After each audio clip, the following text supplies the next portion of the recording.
It all starts with this thought. We're all in the same business, essentially. And it doesn't really matter what you do or how you do it or what level in an organization you're at. We're all just trying to get some people to do something that we want them to do, which is kind of a nice leveling influence when you think about it. It's a nice leveler. Doesn't matter who you're talking to, what size of organization you're in. We're all on the same boat. We're all waking up every morning just trying to get some people to do something we would like them to do. But here's the problem. People today are pretty hard to predict. You look at what's going on just in your industry around the increases in customization and personalization that people are demanding, the technological things that are happening that are making it much more difficult for you to do the jobs you've always done before. How much harder it is to find clients, retain clients, talk about staff, find staff, retain staff. People are far more complex and difficult than they were in the past. Let me give you a couple of concrete examples. Retired folks.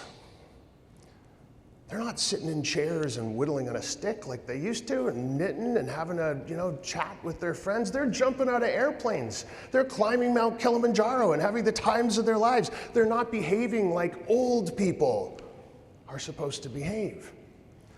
Now let's go to the other end of the spectrum. Let's look at Gen Z. You know what Gen Z's done? They've gone and discovered vinyl. They're buying Led Zeppelin. That's not what young people are supposed to be doing. The spa industry around the world, $1 trillion industry on this planet. The spa industry, 50% of the revenue in the spa industry today is from men. That's not what men are supposed to do, go to the spa and have a mani and a pedi and a massage and hang out with their friends. The largest growth segment in the long-haul trucking industry in terms of staff, women.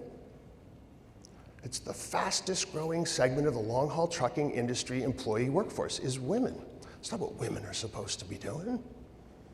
So the point is, if we continue to look at people in these ways that are about their demographic, and we keep expecting people to behave in a certain way because they're male, they're female, they're rich, they're poor, they're young, they're old, they're black, they're white, they're gay, they're straight, married, single, number of kids, all those old typical labels, we're going to continue to have problems understanding who people are because it all becomes perfectly clear and perfectly easy to understand the moment we discard those labels and start looking at who people are on the inside. What drives us to do the things that we do all day long?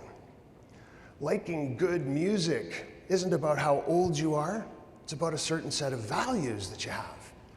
What career you choose to follow, that has nothing to do with any of those demographic labels. It has everything to do with whether that career is satisfying for you, whether your values are in alignment with what that career is all about. So my story for you today is that we need to get past these old-fashioned ways of thinking about people and start thinking about people based on what's on the inside. 3 friends out having a few drinks, haven't seen each other for a long time, probably since last year's conference. So they're having a few drinks. They probably had 1 drink too many, maybe 2 drinks, maybe even 3 drinks too many. And the smart one in the group puts up a hand and says, you know what, I think we better call it. We got that speaker in the morning, and the vice president isn't going to be happy if we show up and we're hungover, and the margarita machine was fantastic, but it's time for us to go. We got to get out of here. So they're walking down the street, they're having a good time, and you know what happens when you're with your friends and you've had a few too many drinks and it's late at night and you go outside and suddenly your voices get a little louder and you start telling jokes, you think you're hilarious, you're punching each other in the shoulder and you're being noisy and raucous, and then you turn a corner. And suddenly, for these 3 friends, there's a dark alley.